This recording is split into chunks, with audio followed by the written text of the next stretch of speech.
Welcome to Free Media, I'm Robby Soave. And I'm Amber Duke. Well, Germany's speech crackdown goes beyond just banning Nazi rhetoric. CBS's 60 Minutes exposed how authorities also censor hate speech, misinformation, gossip, even insults, prosecuting citizens for simply liking the wrong post. In one case, police raided a man's home for mocking a politician on Twitter. Reporter Sharon Alfonsi raised some concerns about authoritarian overreach, but offered little pushback overall. It was a sharp reminder of why America's First Amendment matters. Censorship always ends up going too far. Let's watch the exchange. Is it a crime to insult somebody in public? Yes. Yes, it is. And it's a crime to insult them online as well? Yes. The fine could be even higher if you insult someone in the internet. Why? Because in internet, it stays there. If we are talking here face to face, you insult me, I insult you, okay, finish. But if you in the internet, if I insult you or a politician, That sticks around forever. yeah. The prosecutors explain German law also prohibits the spread of malicious gossip, violent threats, and fake quotes. If somebody posts something that's not true, and then somebody else reposts it or likes it, are they committing a crime? Yeah, in the case of reposting, it is a crime as well, because the reader can't distinguish whether you just invented this or just reposted it. That's the same for us. The punishment for breaking hate speech laws can include jail time for repeat offenders.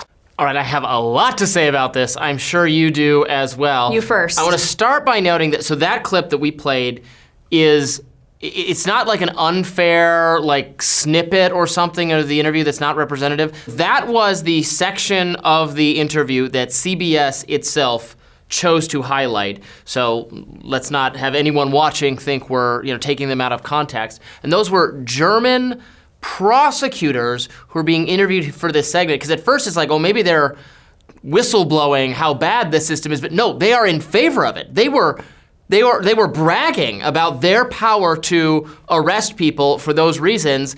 And then you have this reporter, Sharon Alfonsi for CBS, there's a little bit of pushback at one point. It's not very much. She's kind of got a smile on her face. Doesn't she? I don't know how she strikes you, Amber. She seemed almost like impressed, amazed, pleasantly, positively disposed toward what they're able to do over there in Germany. Either that or she thought it was funny, which it's not, obviously. It's chilling. It's really terrifying. not funny, especially in the rest of it when you see the police actually going to people's doors in Germany and confiscating their electronic devices for, I kid you not, in one case it was saying a dick joke about a politician.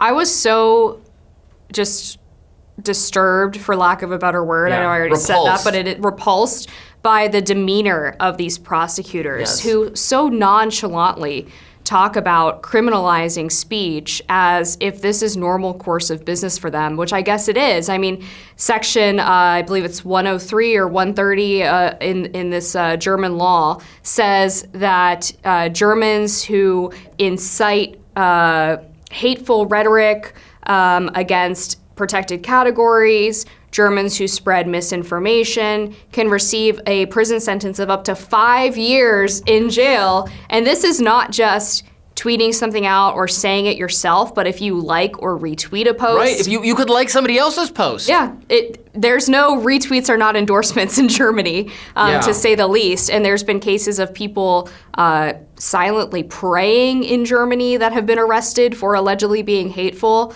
I mean, this is the most Orwellian example of speech policing that I've seen in a while. And it's a great reminder of why J.D. Vance had to give that speech in Europe recently. Yeah, the timing of all this is funny, and we're going to talk in a little bit about, also on CBS, Margaret Brennan talking to Marco Rubio about the speech. A lot of censorship, Germany-specific things happening at CBS over the weekend that did not cover the network in glory at all. But watching that just makes me again, appreciate how rare, how unique the U.S. First Amendment is, that they couldn't do this here. There's still too many violations of our free speech, but you can't have, the police are not coming door to door to collect your electronic devices for making jokes about politicians. Jokes about politicians. One of the cases that these prosecutors proudly cite, they took action to bring to justice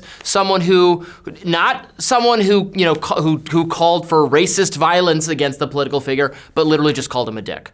And that is the kind of thing that can be prohibited. And then she asked them, Sharon Alfonsi says, so you're saying that you can go after people for making fun of politicians, not just for disagreeing with them. And they're like, oh yeah, we absolutely do that. It's truly crazy. Yeah, Chapter 14 of this law also says it, quote, prohibits a range of personal insults from malicious gossip against private citizens to defamation against politicians. You also cannot insult the memory of the dead. So, whenever like a Republican politician dies and everyone runs to Twitter and talks about how they're burning in hell, you would actually go to jail for that. Distasteful, maybe. Illegal, no, it shouldn't be, obviously. And imagine in the U.S. if the police were going door to door arresting people for like making fun of Trump's hair or his tiny hands or something. Liberals would be hysterical. Correctly, they'd be freaked out about that. Yeah, by the way, I'd also be serving a life sentence if it's illegal to mock politicians. Yes. I did get fired for doing that. The electric chair, Amber. Yeah, the worst thing that happens in the U.S. is you get fired or your Twitter account gets taken down, which is still awful, but it's not of the level of actually going to jail. Yeah, it was so bad. I encourage people to watch this full 13-minute little video. You will be like, rah, America, thank God we are not Germany. We would never want to live under these rules. And if they think they are going to make American social media, they're going to change American social media companies to comply with this ludicrous set of norms, we are going to resist that utterly. It also just shows how arrogant and infantilizing censors are. Like, if I was them, and I wanted to sell people on some new speech restriction, I think I'd be really careful for like Nazi stuff. Okay, maybe Germany has a specific connection to Nazi stuff, so if you were trying to make the strongest argument for it, you'd say, okay, well, you can't have swastikas because of the history of Germany, and you'd stop it there. But there's no, like, the slippery slope in practice. It starts there, and then 30 seconds later in their explanation of what they do, and then we arrest people for joking in ways we don't like. There's no constraining factor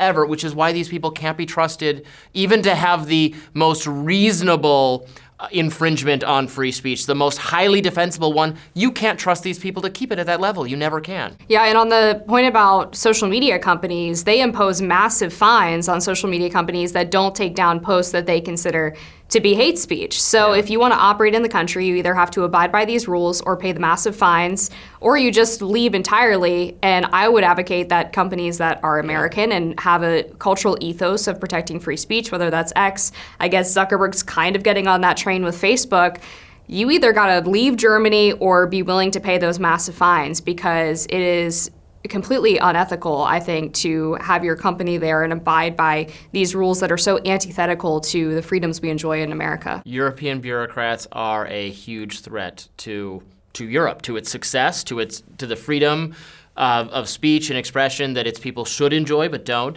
and then just to the economic situation of the country, because they're going to drive out these tech companies. You cannot be competitive on the world scale if you have bureaucrats micromanaging the platforms on this level. I would say it's a world problem because of the recent rise of globalism, where these European bureaucrats often are helping to set the tone for the rest of the world in terms of how governments approach this issue.